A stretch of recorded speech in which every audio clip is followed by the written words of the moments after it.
সরকারি হাসপাতালের জায়গা অবৈধভাবে দখল করে দোকানপাট তৈরির অভিযোগ পূর্ব মেদিনীপুর জেলার এগরা থানার বিবেকানন্দ গ্রাম পঞ্চায়েত এলাকায়। অভিযোগ, গ্রামবাসীরা উপস্বাস্থ্য কেন্দ্র হবে বলে জায়গা দান করেছিলেন। উপস্বাস্থ্য কেন্দ্র তৈরিও হয়, কিন্তু বাকি সেই জায়গা দখল করে দোকানপাট করার অভিযোগ ওঠে বিবেকানন্দ গ্রাম পঞ্চায়েতের তৃণমূলের প্রাক্তন প্রধান রাজনারায়ণ মান্নার বিরুদ্ধে। এই কাজের প্রতিবাদ করায় গ্রামবাসীদের হুমকি দেওয়া হয় বলেও অভিযোগ ওঠে।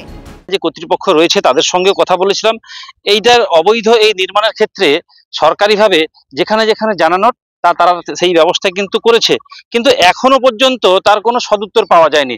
যেখানে রাজ্যের মুখ্যমন্ত্রী বারংবার তিনি অভিযোগ করছেন যে সরকারি জায়গা দখল করে যারা বসে রয়েছে তাদেরকে অবিলম্বে ছেড়ে দিতে হবে। ওটা আমার ছেলেবেলার কাছ থেকে দীর্ঘদিন মাইতি বাবু সরকারকে হসপিটাল যখন দান রেজিস্ট্রি করেছে, তারপরে হসপিটাল হয়েছিল, তারপরে তাই আমার প্রধান দাদা এইসব করছে বাবু, আর কিছু বলতে এটা বলতে যেতে ওদের প্রাণহানি হুমকি দিয়েছে, প্রাণহানি হুমকি দিয়েছে।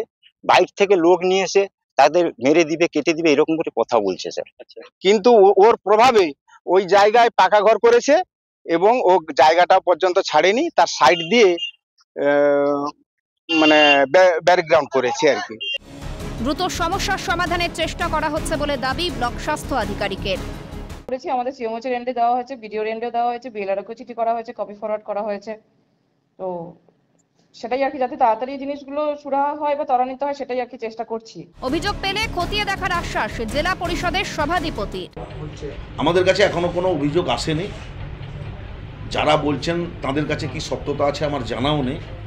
আমাদের কাছে যদি নির্দিষ্ট কোনো অভিযোগ জেলা পরিষদে আসে, নিশ্চিতভাবে আমরা খতিয়ে দেখে উপযুক্ত ব্যবস্থা নেব। অভিযোগ অস্বীকার করেন প্রাক্তন পঞ্চায়েত প্রধান রাজনারায়ণ মান্না।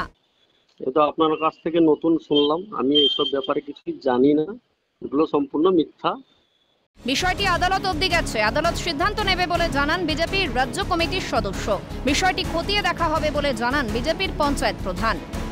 কোর্ট কেস হয়েছে, হাইকোর্ট হয়েছে, অতএব কার জায়গা নয়, মহামান্য আদালত তার বিচার করবে। দেখুন, সত্যি কথা বলতে কি, এ বিষয়ে এখনো আমাদের কাছে লিখিত অভিযোগ পড়েনি। আপনারা বললেন তাই আমরা এখন এই বিষয়টা জানলাম, তবে নিশ্চয়ই আমরা এই বিষয়টা দেখব। পূর্ব মেদিনীপুর এগরা থেকে বিনোদ মণ্ডল, ক্যালকাটা নিউজ।